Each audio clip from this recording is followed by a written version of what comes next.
সুপ্রিয় সাংবাদিকবৃন্দ, উপস্থিত জুলাই আন্দোলনে বিভিন্ন ঘটনা থেকে অংশগ্রহণকারী, রক্ত দেওয়া এবং শহীদ পরিবারের সদস্য, আহত পরিবারের সদস্যবৃন্দ, উপস্থিত দেশবাসী, আমরা বলতে চাই বাংলাদেশের জনগণ, বাংলাদেশের ছাত্র জনতা, বাংলাদেশের পেশাজীবী জনতা আর কতবার রাস্তায় নামবে?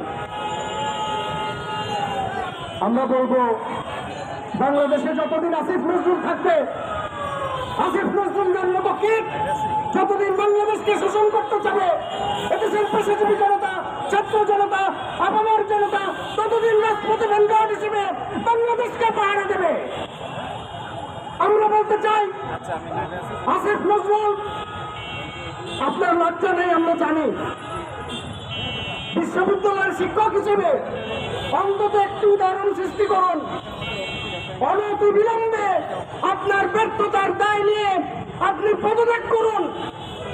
অন্তত আপনার পূর্বের সমস্ত নির্লজ্জ কর্মকাণ্ড চাপা পড়ে যেতে পারে, নইলে আপনার ভবিষ্যৎ ভালো না। আপনি গাদানিক করেছিলেন, আপনার গাদানিকের মা শেখ হাসিনাকে আমরা তার শ্বশুর বাড়ি পাঠিয়ে দিয়েছি। আপনি ওই সময় সামনেই ছিলেন, আমাদের সাথে ছিলেন। আমরা তখন বুঝেছিলাম আপনি সাপ, কিন্তু কামড় দেবে না তো তাড়াতাড়ি, সেটা বাংলাদেশের জনগণ এখন বুঝলো।